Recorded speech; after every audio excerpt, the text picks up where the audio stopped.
ঘুমাও ঘুমাও প্রতাপ নারায়ণের ছেলেরা, এটাই তোমাদের এই সোনার বিছানায় শেষ রাত। আজ থেকে তোমাদের বিছানা হবে পাথরের আর বালিশ হবে অন্ধকার।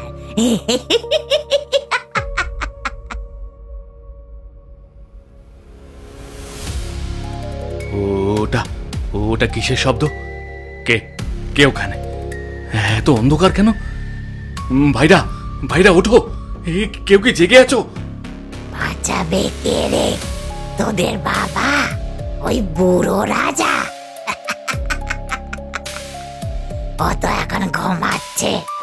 আমার মায়ায় আজ রাতে এই প্রাসাদের কেউ জাগবে না, শুধু তোরা জাগবি, যন্ত্রণায়, ভয়ে আর অসহতায়।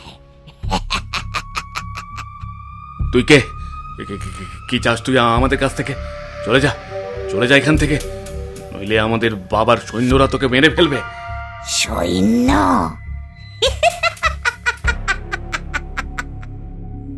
তোদের সৈন্যরা আমার এক ফুঁয়ের ছাই হয়ে যাবে। আমি 1000 বছরের জাদুকরি ডাইনি। এখন আমার তোদের 3 ভাইকে দরকার। তোদের প্রাণ শক্তি দিয়ে আমি চিরকাল বেঁচে থাকবো। চল আমার সাথে, চল মায়াপুরীর অতল কাহবারে।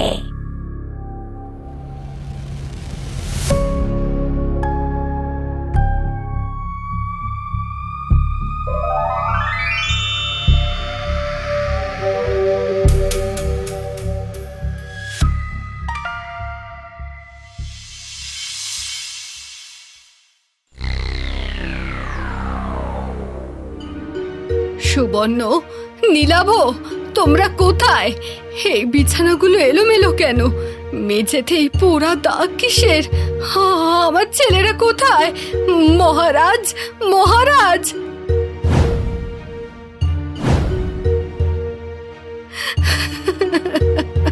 উঠুন, উঠুন মহারাজ, সর্বনাশ হয়ে গেছে। কি হয়েছে রানী? এভাবে আমার নিদ্রা ভঙ্গ করলে কেন? মহারাজ, সর্বনাশ হয়ে গেছে। ছেলেরা নেই, 3 ছেলের কেউ নেই। ওদের ঘরে শুধু পোড়া দাগ আর আর কেমন বিচ্ছিরি গন্ধ। কেউ ওদের তুলে নিয়ে গেছে। কি কি বলছো তুমি? আমার 3 পুত্র নেই? তাহলে আমার 3 পুত্র কোথায় গেল? প্রহরী, প্রহরী! আদেশ করুন মহারাজ। প্রহরী, তোমরা থাকতে আমার 3 পুত্র কোথায় গেল? আগে মহারাজ, ক্ষমা করবেন, আমরা কেউ কিছু দেখিনি। রাতে হঠাৎ আমাদের সবার চোখে ঘুম নেমে এসেছিল, যেন কেউ আমাদের উপর মন্ত্র পড়েছে। আমরা সকালে জেগে দেখি প্রাসাদের সব মশাল নিভে গেছে আর চারদিকে পোড়া গন্ধ। পোড়া গন্ধ? তার মানে ওই পিশাচিনী, ওই পিশাচিনী আমার পুত্রদের তুলে নিয়ে গেছে। আমার পিতাজি বলেছিলেন সেই ডাইনি একদিন প্রতিশোধ নেবে। আজ সত্যি সত্যি আমার 3 রত্নকে ওই রাক্ষসী ছিনিয়ে নিয়ে গেল। আমার ছেলেরা, আমার বুকের ধন, ওই পিশাচিনী ওদের কোথায় নিয়ে গেল? ওরা কি বেঁচে আছে? ওদের ভয় করছে না? সুবর্ণ তো অন্ধকারে ভয় পায়, নীলাভ একা থাকতে পারে না। আমার ছেলেরা, মহারাজ, মহারাজ, আমার ছেলেদেরকে আমার বুকে ফিরিয়ে দিন, ফিরিয়ে দিন।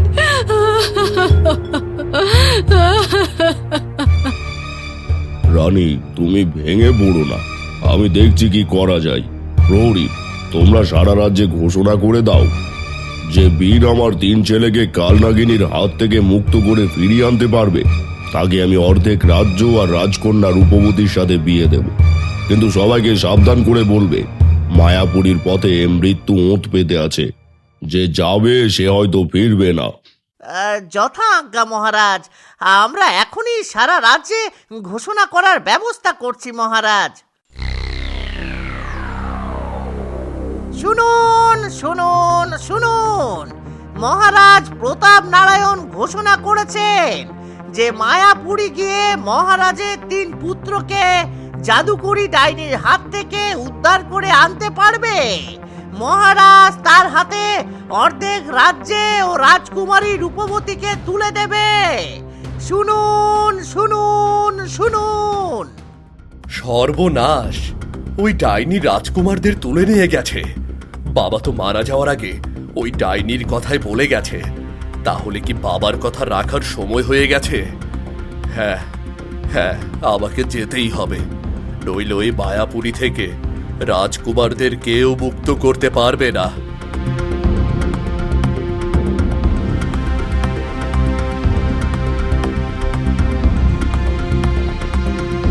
বাবা, তুমি বলতেই তলোয়ারে জাদু আছে, বলতে যখন সত্যিকারের বীর এটা হাতে নেবে তখন এর ধার যে কোনো মায়াও কাটতে পারবে। বাবা, সময় এসে গেছে, আমার জন্য আশীর্বাদ করো।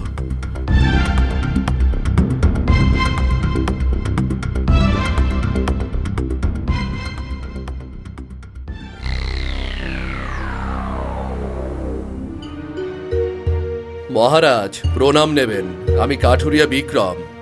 আপনার দেয়া ঘোষণা শুনে এসেছি। আপনার অনুমতি পেলে আমি রাজকুমারদের উদ্ধার করতে মায়াপুরীতে যেতে চাই।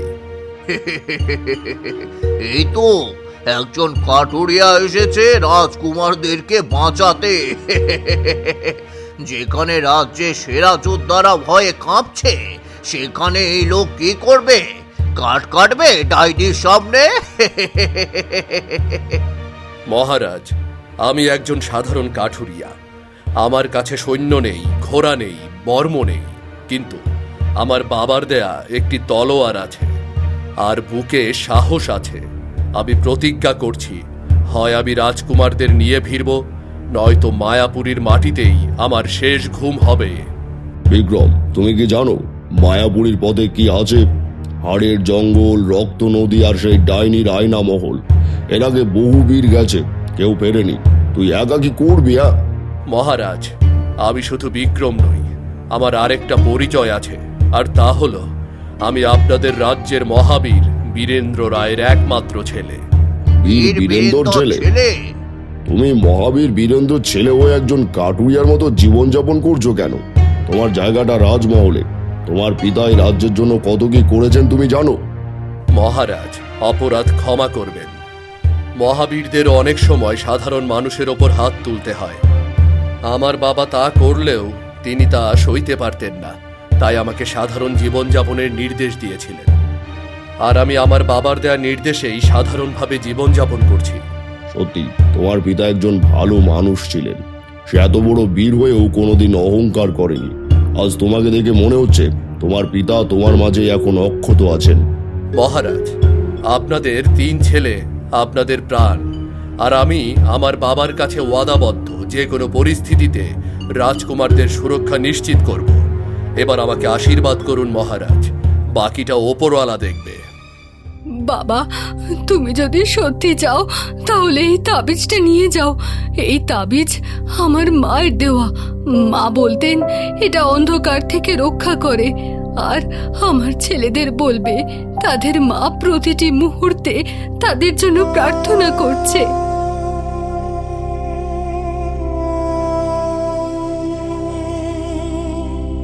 যাও বিক্রম, আমি তোমাকে অনুমতি দিলাম। আর আমিও তোমার রানীমার সাথে প্রার্থনা করব যাতে আমার 3 ছেলে নয়, আমার 4 ছেলে অক্ষত অবস্থায় মহলে ফিরে আসে। মহারাজ, আপনাদের আশীর্বাদ আমার সবচেয়ে বড় হাতিয়ার। আমি যাচ্ছি, আর আমি সবাইকে নিয়ে ফিরব, এটাই আমার শেষ কথা।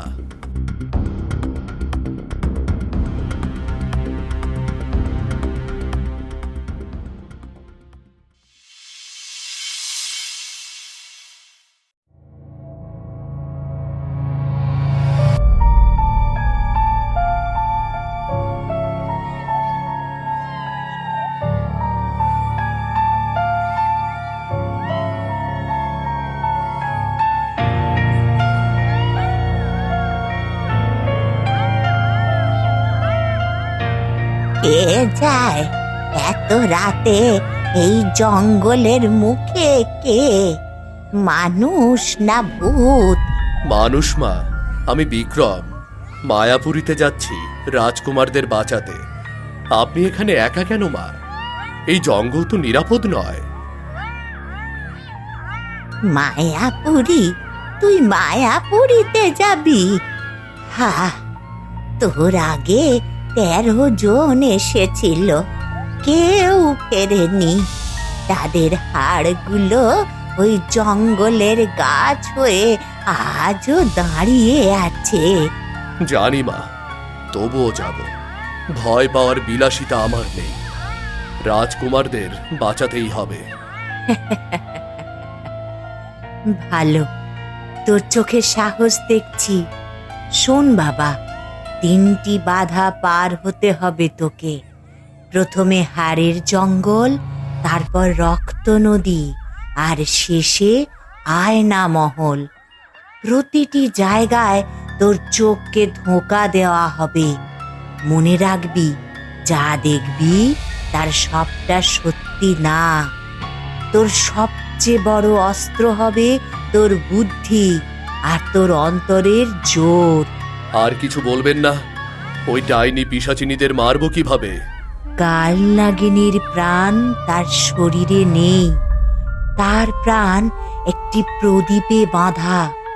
সেই প্রদীপ আয়না মহলের সবচেয়ে অন্ধকার কোণে জ্বলছে। সেটা নিভাতে পারলেই ডাইনি ছাই হয়ে যাবে।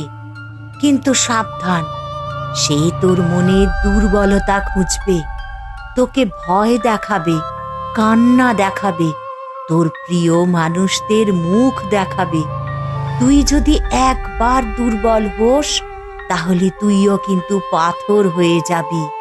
ধন্যবাদ মা, আপনার কথা মনে রাখব। এ কি, বুড়িমা কোথায় গেল? কে ছিল উনি? মানুষ না দেবী? যেই হোক, নিশ্চয়ই তিনি কোনো সাধারণ মানুষ ছিলেন না। নিশ্চয় আমাকে পথ দেখানোর জন্যই এসেছিলেন।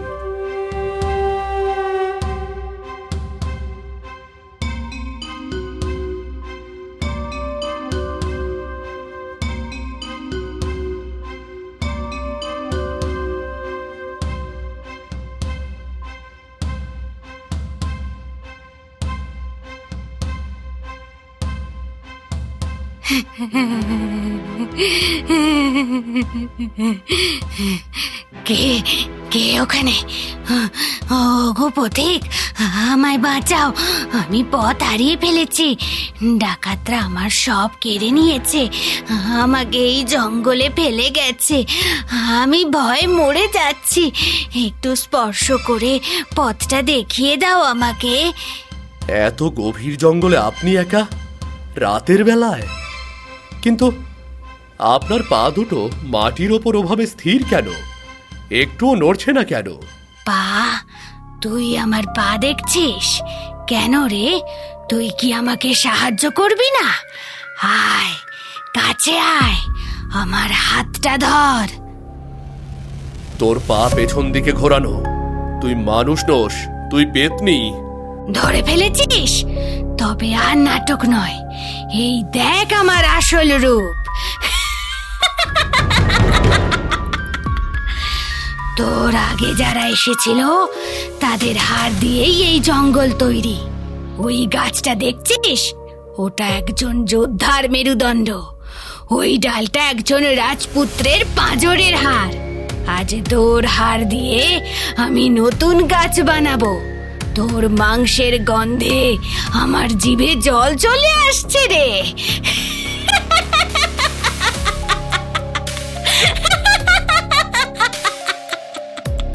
তুই কি ভেবেছিস তোর এই পচা চেহারা দেখে আমি ভয়ে পালাবো? তোর মতো পিশাচীদের জম হয়ে জন্মেছি আমি। তোদের ভয় দেখানোর দিন শেষ। তবে রে, দাঁড়া, এখনই দেখাচ্ছি।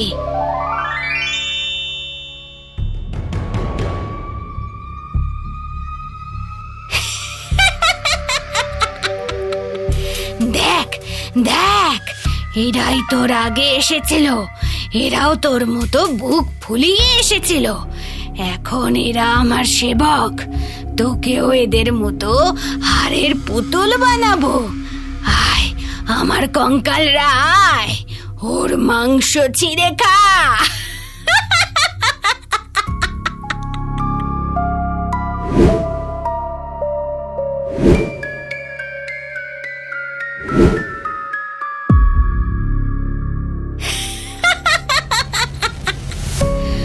তুই এদের কিচ্ছু করতে পারবি না।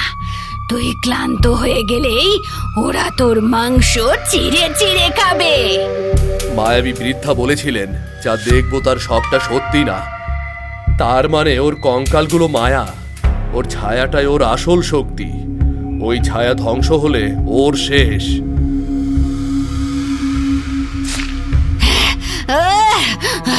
কি করলি?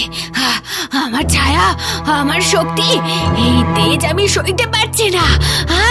না, তুই তুই মানুষ নস, তুই জম।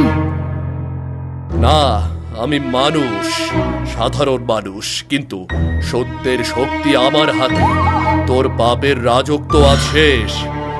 মরলাম মরলাম, কিন্তু কিন্তু মনে রাখিস প্রতীক, সামনে রক্ত নদী, সেখানে তোর তলোয়ার কাজ করবে না, সেখানে তোর বুদ্ধি লাগবে।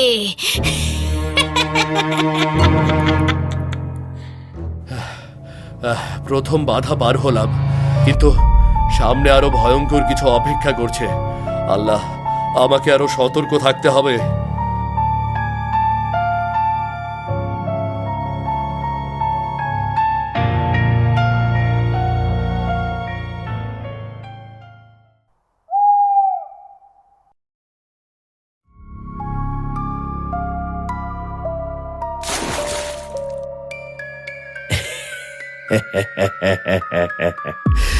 আর একজন বোকা এসেছে। আয় আয় বিক্রম, আয়, তোর নাম শুনেছি। পেতনিকে মেরে এসেছিস, ভালো করেছিস, কিন্তু ওটা ছিল প্রস্তুতি। আসল খেলা এখানে শুরু। তুই কে?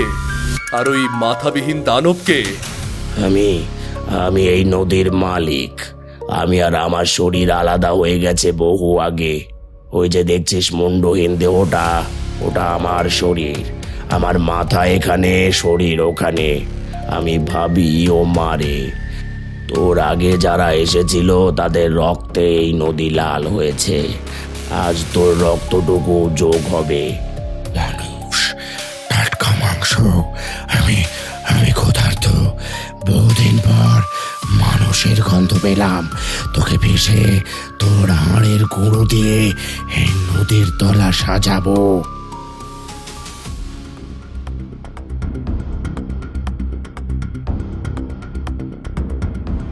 এত বড় দানবকে তলোয়ার দিয়ে মারা অসম্ভব, কিন্তু বৃদ্ধা বলেছিলেন বুদ্ধি লাগবে। ওই মাথাটাই ওকে চালাচ্ছে। মাথা ধ্বংস হলে ওর শরীরও শেষ। কিরে, ভাবছিস কিভাবে মারবি? তোর তলোয়ার দিয়ে? ওই ভোঁতা লোহা দিয়ে আমার চামড়ায় আঁচড়ও লাগবে না। ও আমার গবন্ধ, ওকে ধর, ওর পা দুটো উপড়ে ফেল।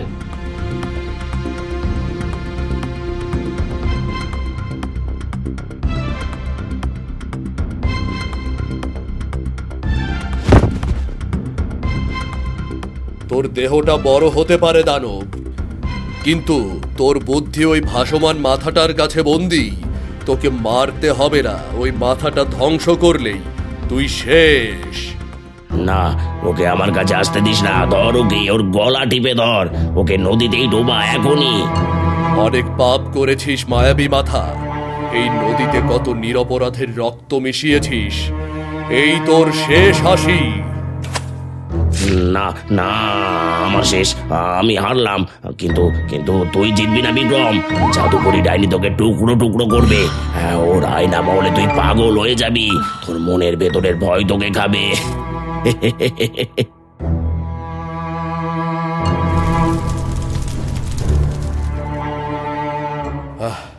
দুটো বাধা পার হলাম, কিন্তু আবার সামনে সবচেয়ে কঠিন যুদ্ধ, জাদুকরি ডাইনির আয়না মহল।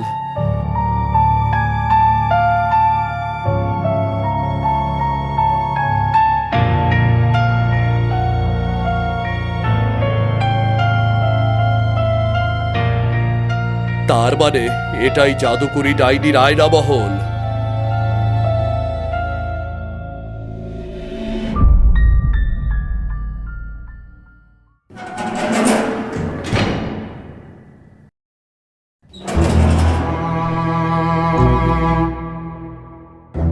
এটা কি জায়গা? চারদিকে শুধু আমি আর আমি। কোনটা আসল, কোনটা মায়া, কোন পথে যাব?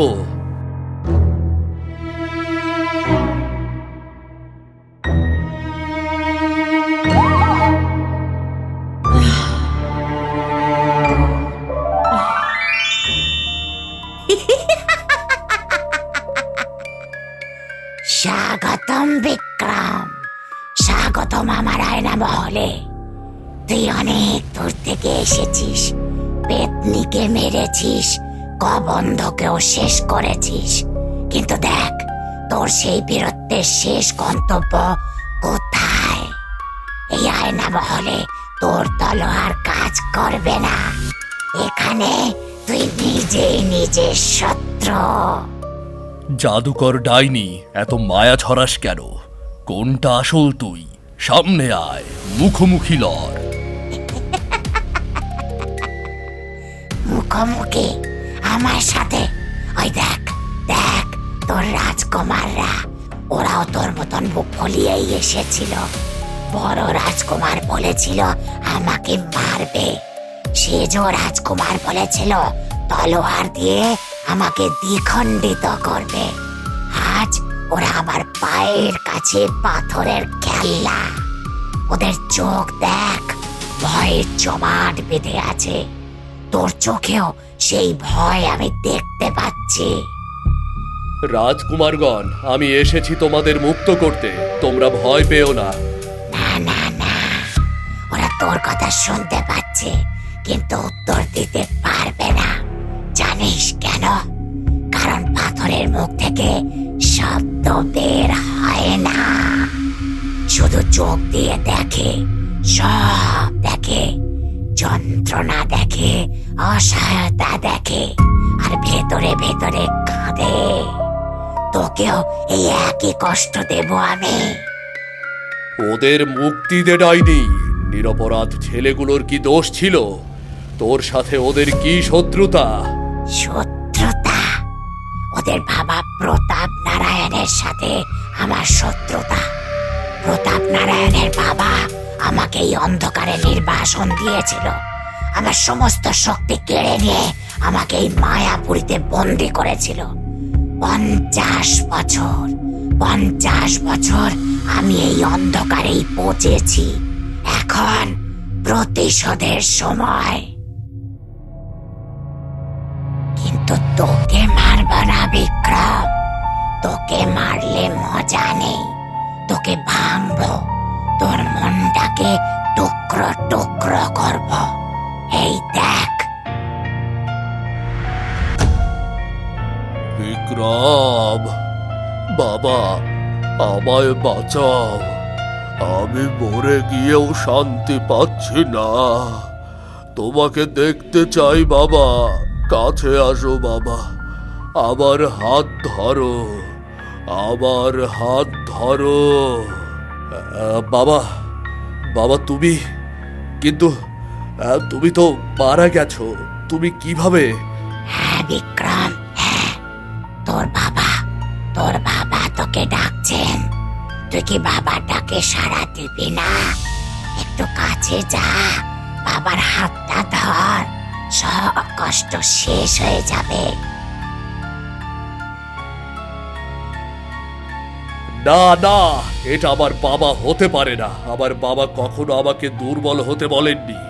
আমার বাবা বলেছেন লড়তে, শেষ নিঃশ্বাস পর্যন্ত লড়তে। তুই মায়া, তুই মিথ্যা, তুই দূর হ। তোকে বলানো এত সহজ না। না ঠিক আছে, তাহলে এটা দেখ।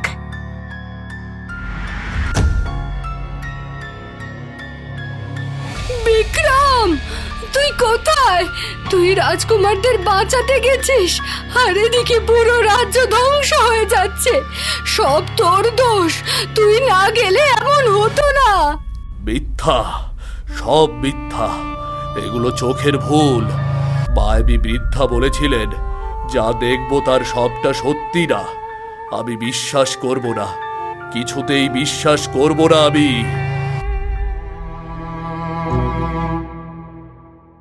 ওই ওই তো প্রদীপ। বৃদ্ধা বলেছিলেন কালনাগিনীর প্রাণ ওই প্রদীপে, ওটা নেভাতে পারলে সব শেষ। তুই কোথায় তাকাচ্ছিস? ওই প্রদীপ, খবরদার ওই প্রদীপে হাত দিবি না। দিলে এই প্রাসাদ ভেঙে পড়বে, তুইও মরবি, রাজকুমাররাও মরবে, সবাই মরবে। তুই ভয় দেখাচ্ছিস? তোর ভয় দেখানোর দিন শেষ কালনাগিনী।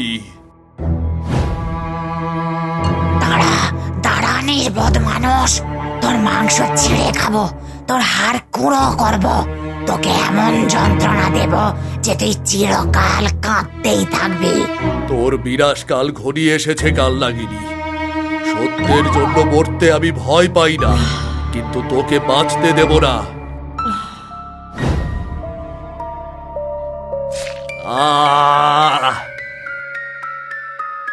না না, রাখ ওটা, দয়া করে আমায় মারিস না।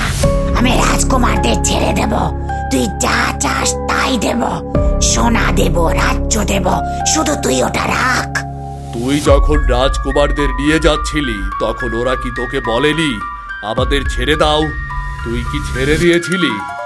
50 বছরের হিংসা তোকে অন্ধ করে দিয়েছে। নিরপরাধের ওপর অত্যাচার করেছিস, এবার মর।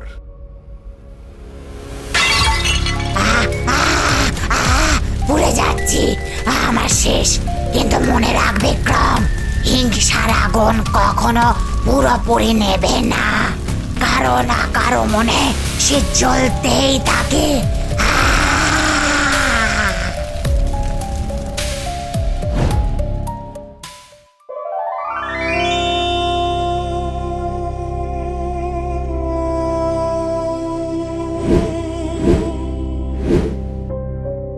আমরা আমরা কি বেঁচে আছি?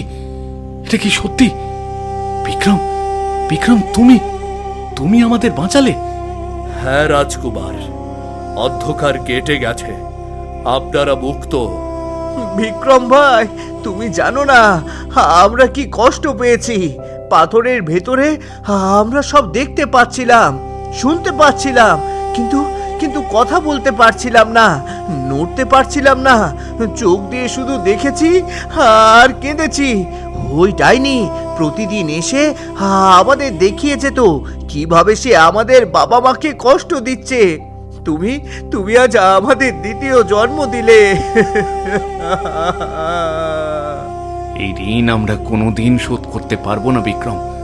তুমি একজন সাধারণ কাছুরিয়া, কিন্তু তোমার সাহস রাজ্যের সেরা যোদ্ধাদের চেয়েও বেশি। ধন্যবাদ দেবেন না রাজকুমার, আমি শুধু আমার কর্তব্য পালন করেছি। এখন চলুন, আপনাদের মা বাবা চাতক পাখির মতো পথ চেয়ে বসে আছেন।